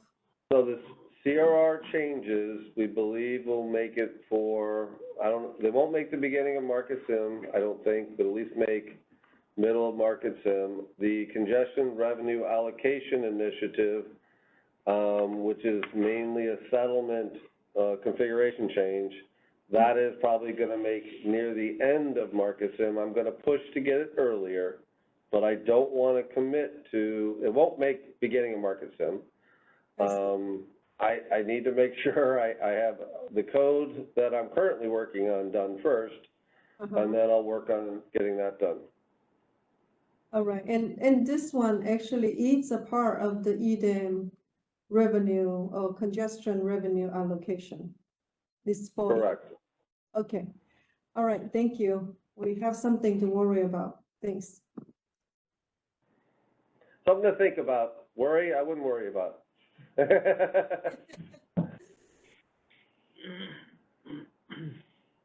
Next in the queue, we have Abram Klein. Hi, separate question.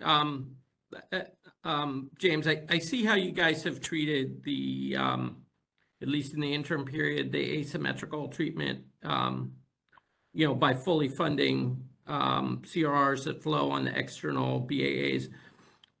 One of the concerns that we've had is what happens on California constraints when there are outages, and whether OAT rights that are flowing on the California constraints will share in any pro rata D rate that the California constraints have. Because, as you know, one of the concerns in California has been many of the constraints, a significant number of constraints have been significantly underfunded, sometimes over 100% underfunded, where they become a liability.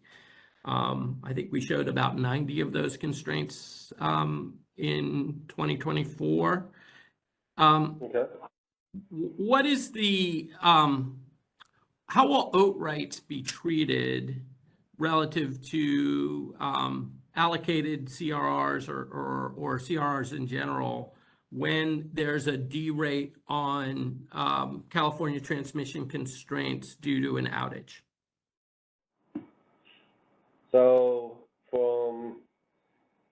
the best way I'm going to answer it is going to be treated in a similar way as an ETC and TOR. They are basically, they have transmission rights that they have exercised, just like an ETC and TOR has exercised their rights.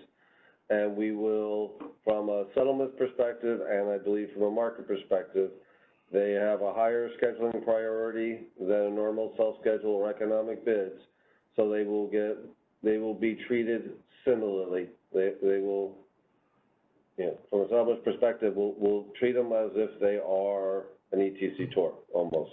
Are you at all concerned about the ability of, say, an external BAA participating in EDAM, ability to, a market participant from that area, ability to designate, say, network vote rights in a way that would sort of put more flow on those constraints, given that they have flexibility about which units to designate as self-schedules for those vote rights, and then basically fill up almost all of the, or potentially a significant portion of the California rights, leaving no congestion rents available to be allocated to California market participants?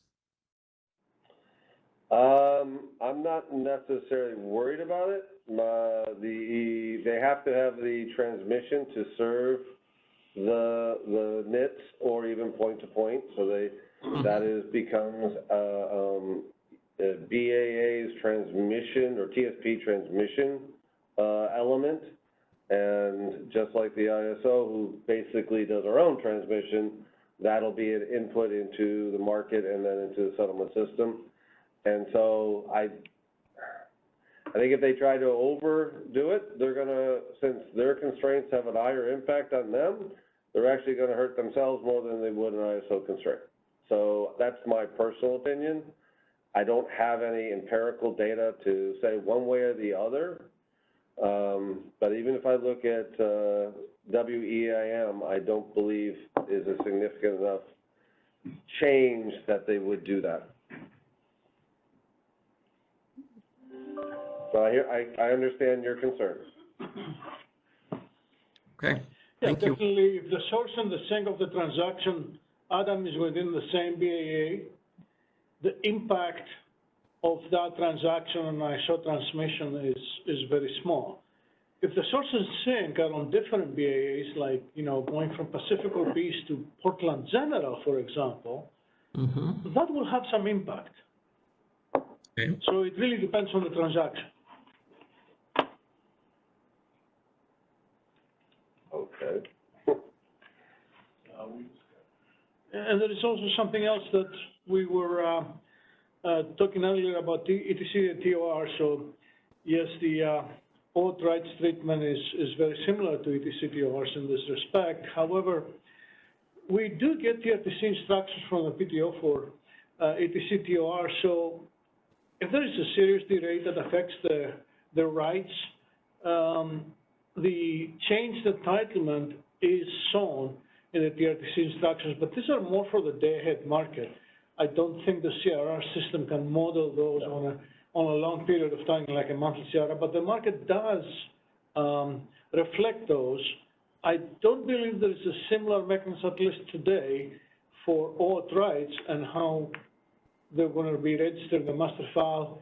I don't think we have a provision to have something similar with the TRTC instructions where the entitlement of those rights can be changed, although we have designed the system to receive that information from the entity, but we haven't really discussed the details of how this information will be compiled by the entity. But we do have support in the system to update the entitlement of those oath rights if it's affected by derate. So I think all of this is related to your question. Yeah, I guess our concern is that currently there aren't really market price incentives that incentivize entities to schedule power from the lowest priced location to the highest priced location.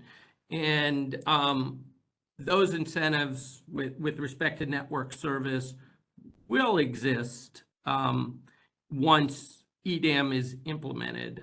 This relates to the self-scheduling concerns that have been raised by the MSC, but it also relates to CRR funding levels, especially when oat rights may be used or scheduled in such a way to optimize. I think the entities naturally that are scheduling power in whichever BAA are trying to optimally do so in order to maximize, you know, how they participate. And those incentives will be very different once you see actual prices for people to schedule around. So I guess my the concern here or question is there any limit?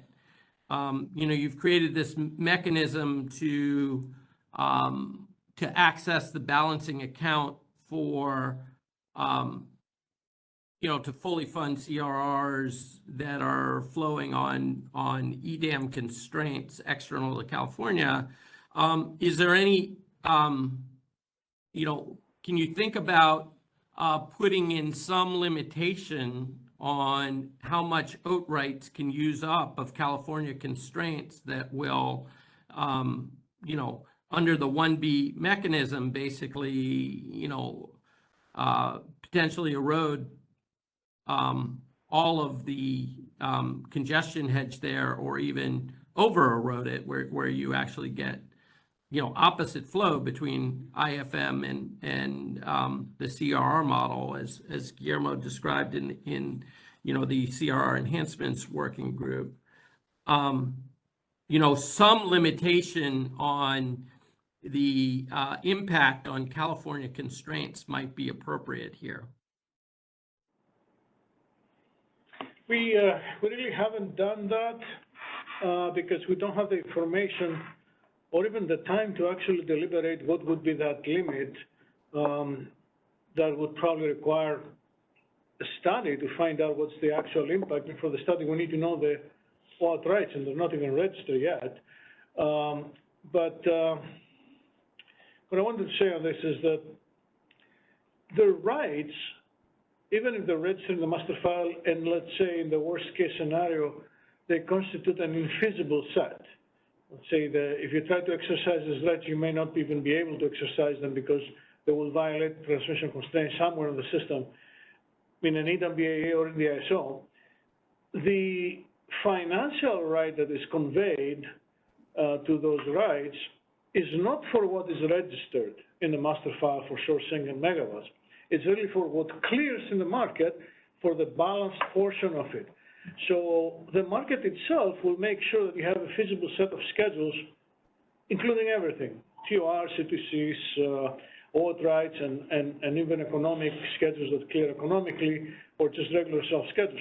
Your end set of schedules are feasible. So even if the OAT rights themselves are defined to be a set that is not feasible because there's no simultaneous feasibility tests applying to our knowledge for those OAT rights, what clears the market is feasible, and this is what's important on what is the financial right that is finally conveyed.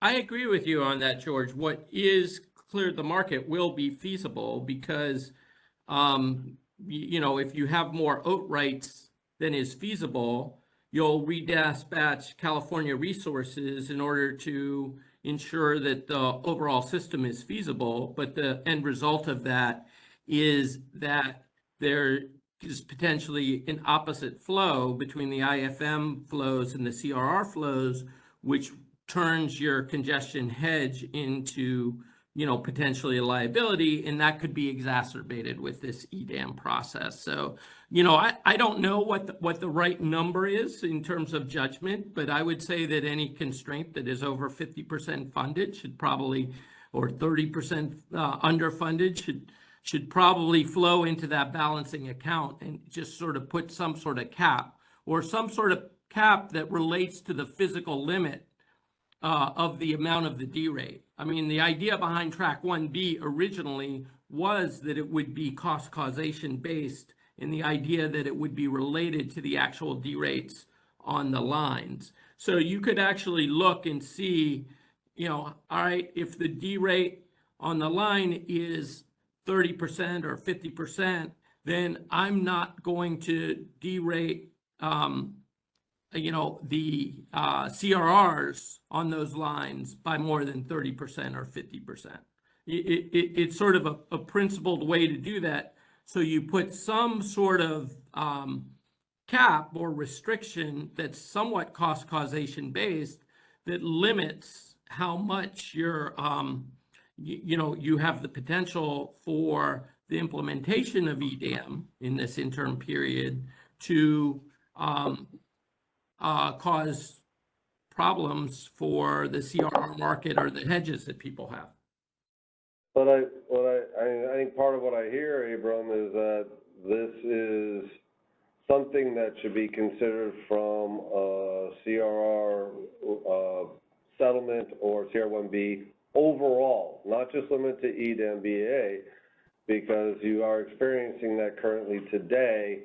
And so that is one of the reasons why we have the CR enhancement initiative. And maybe we should take that discussion on limits and stuff like that to that initiative, because it's an overall CRR implementation concern and not just EDAM. Yeah, I think that's a fair point. However, I'd also say, and I don't think this is just our concern, I would, because a lot of market participants have been concerned about the level of both the amount of allocations that you get, but also the underfunding amounts. And I suspect that the load serving entities who are allocated CRRs don't want to see this EDAM process exacerbate the underfunding that's already identified as a significant problem. So I do think at a minimum, for this group, figuring out how to ensure that the EDAM process doesn't make the, the CRR situation worse is something that should be considered. So, if I understand well from the discussion we had so far, Adam, I think you're particularly concerned with the fact that we're saying that CRR flows on external constraints are fully funded. And you're proposing to have some metric that ties into any potential derates on those constraints, saying, well, if there's a... No, that's not my concern, George. The issue, I was trying to understand how you were doing the CRR fully funding. That was one issue. But a separate issue is around, the asymmetric treatment of firm rights in California relative to OAT firm rights. Okay, and so that has two elements. What happens when external rights are flowing on California's system, we're making them fully whole, and with respect to California CRRs flowing on the external system, we're making them fully whole without enforcing any limit, it sounds like. But my concern here is about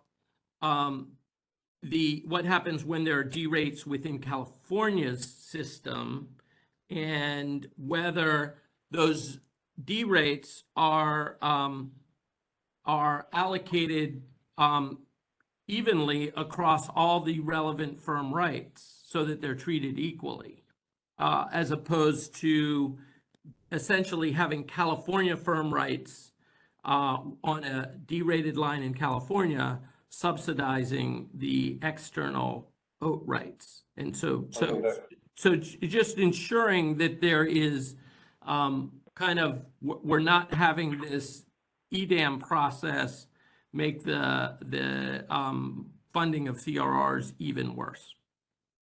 I understand. It's the identified asymmetry that you also highlight here, of the fact that we have a CRR1B methodology that does adjust CRR payments on ISO constraints because of not collecting sufficient congestion rent because of the COPD rate, but there is no symmetrical treatment to have that for OAT rights because we treat them like ETC/TOR, so they're getting a full heads.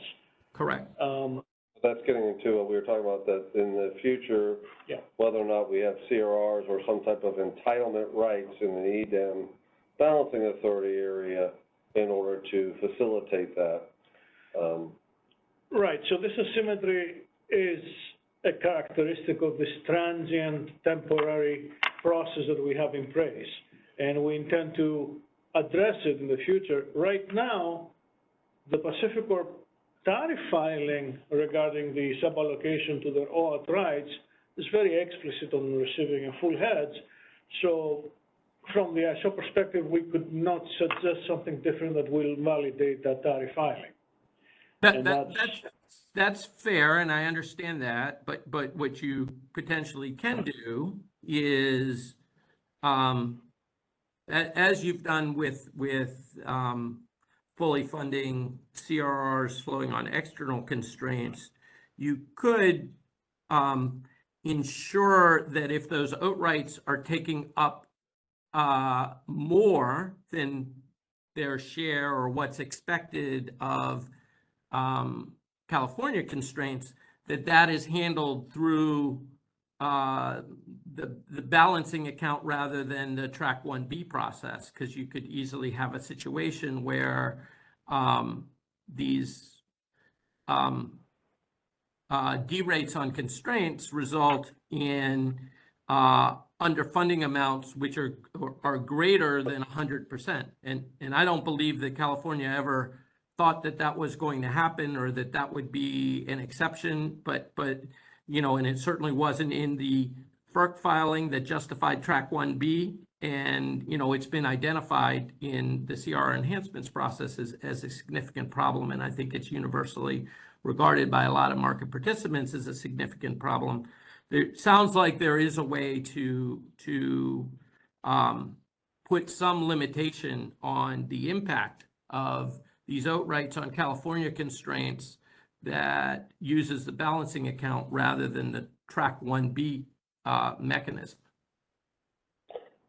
We'll have to think about. Maybe we'll have some more discussions on it, but I don't have a ability to limit it right now, because it sounds like what you're considering here is applying a similar 1B mechanism to the OAT right, and then, you know, basically give them that OAT right a haircut if we haven't collected enough funds to pay that out to that OAT right or give them the full hedge. Now, I think that is probably something we can consider in the near-term enhancements. I just don't see that as a feasible solution now. I wasn't suggesting that as the solution, but what I was suggesting is that if there's a California constraint that's deregulated by, say, 60% because of an outage, okay, that's fine. Then all the California CRRs that flow on that constraint are derated by 60% based on the Track 1B methodology. What I don't want them to be is derated 160% because the OAT rights that are external to California that are flowing on those constraints are given a perfect hedge. Do you follow? Okay. So you could have, and you could potentially use the balancing account for that while still adhering to the Pacificorp filing. I'm going to re-say what I hear, and you basically tell me if I got it right. So basically, the OAT rights that have the financial hedge, that instead of doing the full hedge to them, basically taking it out of the CRR funding as well as the CRR balancing account, you apply some type of whatever the limit is to say, okay, if I'm going to cut the CRR on that constraint, that I also would, of 60%, I would also apply that same 60% to that OAT right congestion hedge on that constraint. And when we go and give it to the EDM entity, they would get 60% instead of 100%. Did I hear you correctly? No. Okay, good. Forget the OAT, I think he's talking about different kinds Well, of OAT. no, you're saying OAT's right has impacts on ISO constraints. And so that's what I'm trying to make sure. You said you put limits on fully what fund you pay the OAT ISO rights. constraints. So fully fund the OAT rights, but don't fund them out of the Track 1B reform so that California is picking up more than the amount, the California CRRs that are allocated and auctioned are picking up more than the D rate on the line. You can have them pick up the amount of the D rate on the line, but anything that is not causation based associated with the OAT rights, that should get funded through the balancing account rather than through the track 1B process. So in my slide here where I say derived IFM flow, where I exclude ETC, TORs, and OAT rights, are you suggesting we only exclude ETC, TORs, and not OAT rights? Therefore, they get funded and then use the balancing account to somehow. I think say don't include all of the whole volume of the OAT rights if there's a derate on the line, on the same account that he tries to achieve symmetry between treating CRRs and OATs by basically saying your CRR 1B gives a haircut to the CRRs if there's a derate on the line. Right? Maybe an analogous haircut you can give to the OAT rights. That's what I understand from. And that's why I think James was on the right track there in terms of, you know, what a possible solution might be. So, all right, we will take back all this conversation. It's been recorded, so I'll have to go back and listen to it several times. But I appreciate everything, Abram. Thank you. We filed in our comments this concern, by the way, if you want to sort of just take a look at those as well. Yep, I'll read that as well. Thank you. Good discussion. Thank you. And I'm not seeing any further questions in the queue at this time. So back to you all in the room before we wrap up. I think Daniel is asking if we have a break schedule. Well, it looks like we're going to wrap up, so there isn't a need for a break. It'll be a big break until the next call. Not too fast. Uh-oh, Callie popped up. Go ahead, Callie. Go for Kelly. Yeah, hi, it's Callie. Sorry, I was waiting to figure out when you were wrapping up before I asked my process-oriented questions. I didn't want to disrupt that conversation. So a couple questions for you guys. One, I didn't see where these slides are posted on a policy initiative page. I saw them in the calendar. Am I missing? Are they on one of the policy pages? Yeah, I can answer that question. I put in the chat. I'll put it in again so it's further up for you. We posted it on a separate link since it's not an initiative.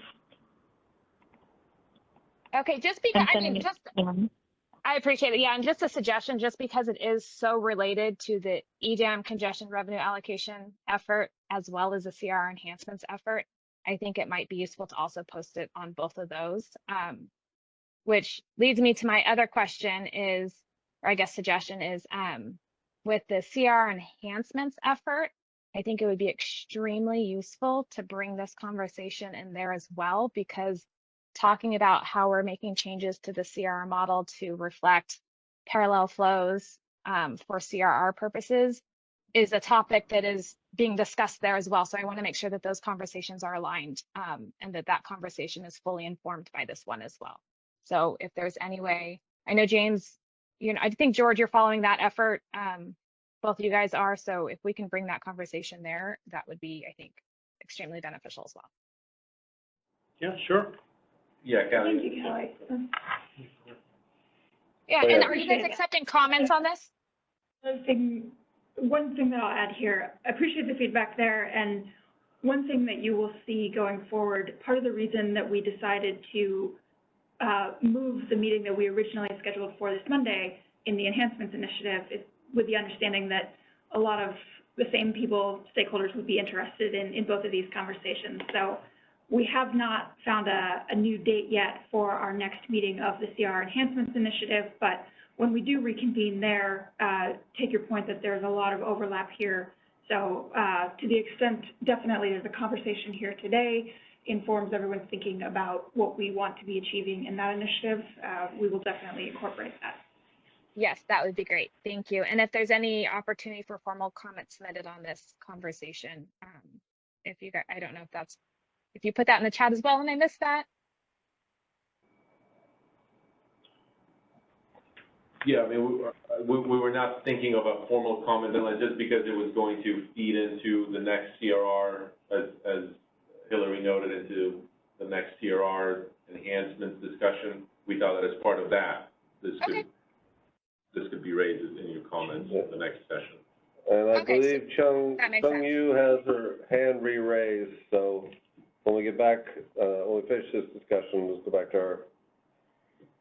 Nope, I'm good. That's all. I was just, yeah, so it sounds like comments will be after the next CR effort. Appreciate it. Yeah. Thanks, Kelly. Can we go back to Chanyu? Go ahead, Shenya. Yeah, this is Chun from PG&E. I just want to second, the gentleman Abraham, articulate the points very well, and that is also our concern as well. Thank you. Thank you. Thank you.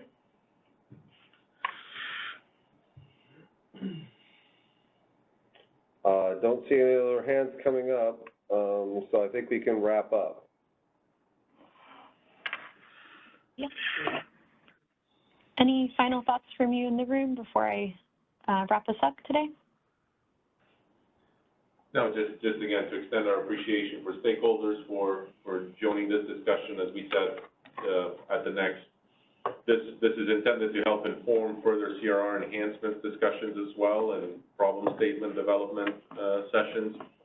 So hopefully stakeholders found this useful, and some aspects of this help inform that next session. And like we said, I think comments can then be provided as part of that next CRR enhancements effort. But thank you again for everybody joining. Thank you. And if anyone has any questions come up, feel free to reach out to us at isostakeholderaffairs@kaiso.com. Now I just have a couple announcement slides before we wrap up today. Here you can see some of the meetings taking place at the ISO this week. And here you can see business practice manual updates. And lastly, for insights into the ISO grid and market operations, be on the lookout for our Energy Matters blog, or you can always subscribe.